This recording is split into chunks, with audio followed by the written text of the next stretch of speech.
So we're back at the farm again after some much needed vacation. And now it's time to focus again on getting that inside of the hull laminated. So the plan is that we will do a marathon next week and we'll get some help from Malin's brother. Because as you can imagine, it's quite a lot of work to get this done. And as we found out in a previous episode, it will be much easier if we work late in the evening and at night. So that's the plan. And this week I'm doing lots of preparations. So we have everything ready for next week. All the lengths of the cloth and the batches of epoxy. I hope that we can at least do half of the hull in those 4 days where Malin's brother Oscar will be here. And during the summer, we've been getting quite a lot of new viewers to the channel, which feels great and really fun. And I thought that maybe now it's a good time to talk a little bit about the different updates that we have done on the interior. Because we're getting closer to mounting the keel grid, but also the bulkheads. And before we can mount the bulkheads, we really have to be sure that we're happy with the way the interior is. So in parallel to building the boat, we've been looking at the drawings for the last couple of months, and together with Ulf, our designer, to do some tweaks and just look through all the different areas and see that are we now happy with the way it looks, or should we change something? And we have actually done quite many changes, moving a couple of bulkheads to gain some space in some areas, and taking away space in some other areas, because that's how it is. Designing a boat, you can't make one room bigger without making another room smaller.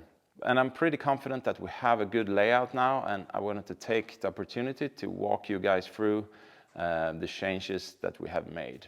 But before we do that, I also wanted to talk a little bit about what type of boat is it that we're building.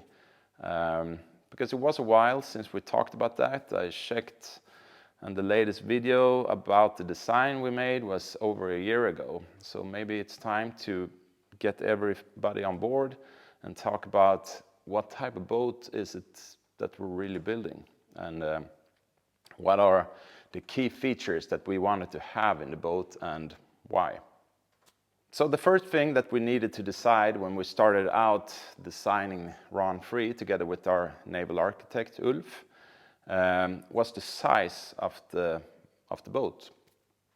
And as you can imagine, we were a bit limited by the space we have here in the barn.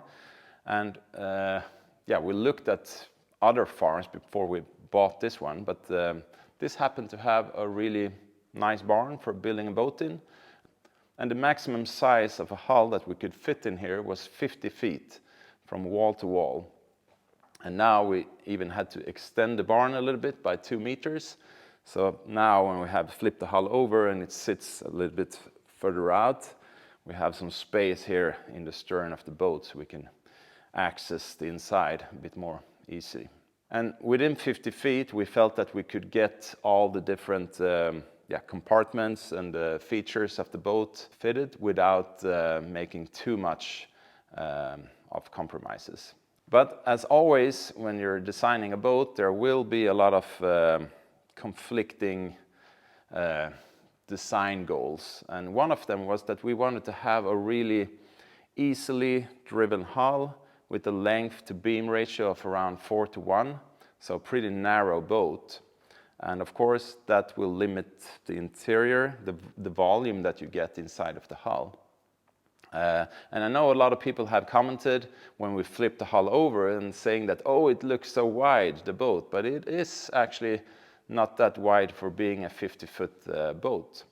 And the reason that we wanted to have a quite narrow boat is that we wanted to be efficient in the water, both under sail and under engine motor.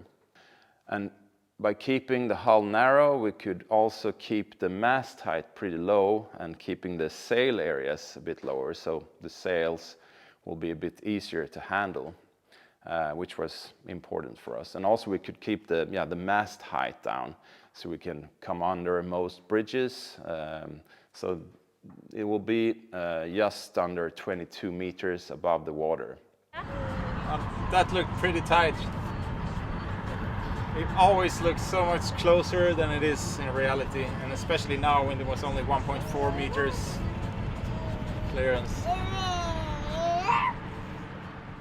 And then we had another a bit conflicting goal with the design, which was to have a boat that doesn't heel much, because that makes it a lot easier to live for extended times, sailing, cooking food, and just living on board for longer sails into the wind. And that's of course a bit of a challenge when the boat is also quite narrow. So that meant that we had to build in a lot of form stability from the shape of the actual hull. And that in itself is also a bit conflicting with having an easily driven hull, but I think we have found a pretty good sweet spot here. And also with the draft and the keel design that we decided on, we also are getting ultimate stability from the ballast or from the keel once the hull is starting to heel over. So it will be a very stiff boat with an easily driven hull. And of course, there's drawbacks to that as well. Some people will say that you will get a very, erratic movement of a hull like this. But for me, that's better than having a hull that is really heeled over a lot. And also when you're sailing downwind with a more classic hull like we had on the Naiad, you get a lot of pitching from side to side like that when you have big following seas, which was something that we didn't like with that boat. Yeah, I mentioned the draft. We decided to have a pretty deep draft, but not too deep for being a 50-foot boat, 2.2 meters. And that's the same draft that we had on the Naiad 440. And we found that that was a good sweet spot. Not too deep, you could still get into most anchorages and marinas, but deep enough to give us good offshore stability also from the keel. And we also want to have like a low aspect ratio on the keel, so a pretty long keel, to make the connection area between the keel and the hull a bit safer, for the groundings if you hit rocks. So we have a really big connection area for that keel plate against the hull, which feels safe. And also the momentum, if you hit something in the front of the keel, there's a big, the moment won't be as big as if you have a really deep and high aspect keel, because then you're running the risk of pushing the floors up in the boat, and that's something that we don't want to have in this boat. This boat should be able to take a grounding, and that's why we opted for a bit longer keel. And another benefit is that the boat will track a bit easier downwind, so hopefully it will take a bit less power from the autopilot by having this keel design. Of course, the backside will be a bit more wetted surface, but we're not racing. And talking about the keel, that leads us into another design feature that is a bit conflicting with the keel design. And that was that we want to have a boat that is pretty fast. It should be able to do 200 nautical miles in 24 hours in trade wind conditions without feeling overpowered. Should be able to do that pretty easily if you have consistent winds. And one thing that was really important for us was safety. So that's why we decided to have 4 different areas. So the hull is a bit, compartmentalized, I think it's called. And those 4 areas are separated with watertight bulkheads. So we have one up in the bow, closing off the first 3 meters of the boat, where we have the windlass and some storage up there. And then we have that watertight bulkhead before we are entering into the living quarters, which will be in the center of the boat. And then behind the living quarters, we have the utility room, as we call it, because we will have all the engine, of course, but also everything that needs to have some sort of service We want to have all our tools and spares and everything in that compartment. And that's also separated from the living quarters with the watertight bulkhead. And then behind the utility room or engine room, we have the rudder room, as we call it, where we have the quadrant and where the shaft from the rudder comes in. And that's also closed off from the engine compartment. So if something happens with the rudder, it should only be able to fill that last section of the boat. So I think by compartmentalizing the boat in this way, that we have added a lot of safety. And to me, I really think that this is the best way to go about safety from sinking on a sailboat. When I talked a little bit about the utility room and that we wanted to have all the spares and all the tools and everything that needs service in that room, because that's one thing that we found out on boats that we've been having in the past, is that as soon as you wanted to work on something, doing some maintenance on the boat, service something, the whole boat was a mess with tools everywhere, cushions in the sofas. You had to take them up because you wanted to get the tools out or get to the water maker maybe that it's beneath the sofa or whatever. And the goal we had with this design is that we wanted to keep the living quarters separated from all of those things that need service. Of course, there will be some things that need service also in the living quarters, but try to keep as much of that as possible in that utility room, including all the spares and the tools. You know, just to make it easier to live on the boat, because that's the thing with most boats, they're not designed from the beginning to be a full-time live-aboard boat, and that's what we've been trying to do here. And of course, there are some drawbacks with this. We waste, you could say, a lot of space for getting that utility room. It's the full width of the boat, and yeah, it's pretty long as well. So lots of volume goes to that utility room. But we think that's important. It's more important to have that than to have, you know, large space, floor space in the cabins, because there you will mostly sleep. So for us, that doesn't matter as much. And of course, having 3 cabins, one master cabin for me and Malin, and one pretty big cabin for Vera, so she will have a desk and plenty of space in there as well, and a guest cabin good enough for 2 people, at least if they're a couple or very good friends. And last but definitely not least was that we wanted to have a deck house design, so we could sit in the salon and watch the beautiful surroundings, no matter the weather outside and where in the world we are sailing. Because we want to do high latitude sailing with this boat, Alaska, Patagonia, and in those areas you have a lot of rain and high winds, and it's nice to be able to sit inside and just taking in the views from outside. And also, of course, when you're on watch and the weather isn't that good, it's nice to be able to sit inside to keep watch.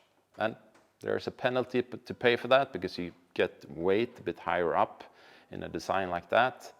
So we'll try to mitigate that with choosing lighter materials when we're building the interior.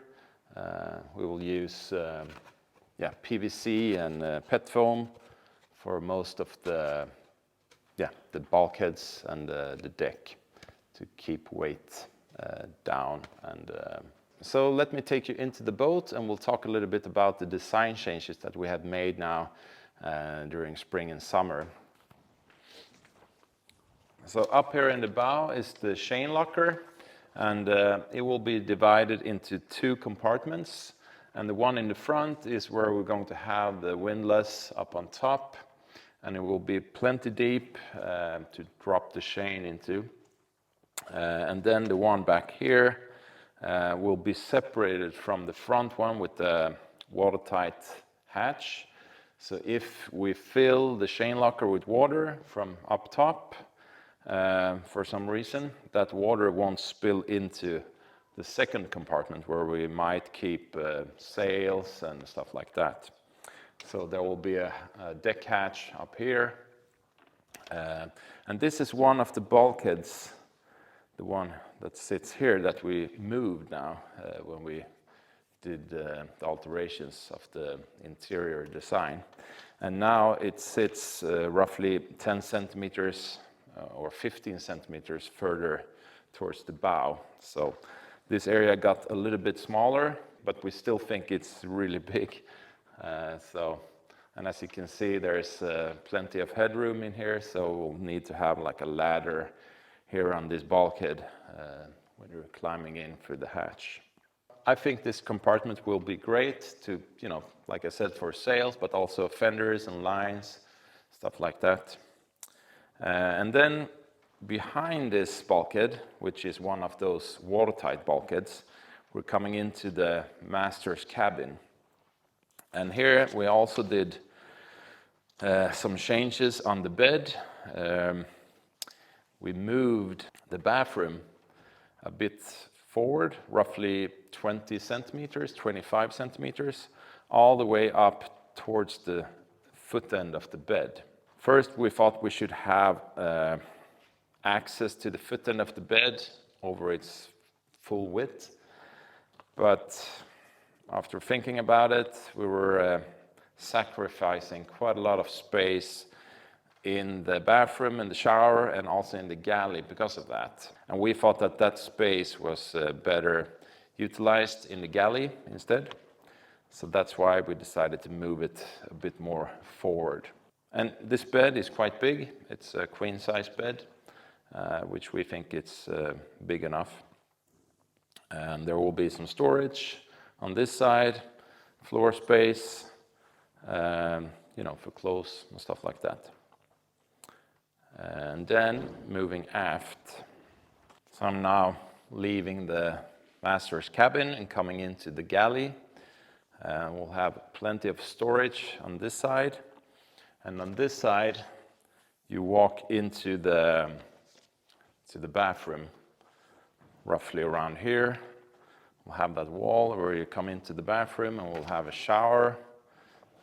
Actually, it will be here, the shower, with full standing headroom in the shower, toilet, and sink on this side. So this space got a little bit bigger, and actually in the initial layout, we had the whole bathroom on that side, on the starboard side, but now we changed things over because we thought that it's better to have a line where you're walking through the boat, so you don't have to alter your course this way when you're walking through the boat. So now we have a straight line moving from the owner's cabin through the galley and up into the salon area and out to the cockpit in one line.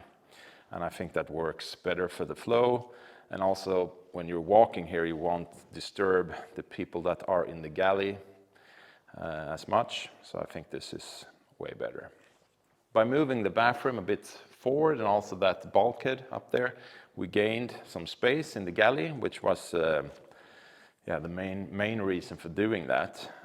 We have also made the sofa in the salon a bit shorter because that was really long. It was 3.5 meters long, and now it's down to 2.9 roughly. Still a big sofa, but 3.5, we felt that that was a bit waste of space really.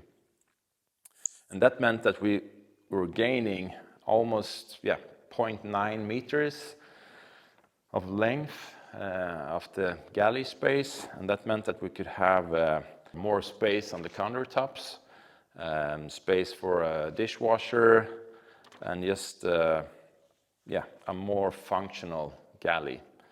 Because it should be easy to prepare food, that's why we wanted to keep the galley pretty centered in the boat and low down and also pretty big. And one change that we did from the initial design is that we now have this island kitchen in the middle here where the main countertop is centered. So we'll have the stove, roughly somewhere here, countertop, dishwasher underneath, and sink over here. So everything will be pretty centered in the boat.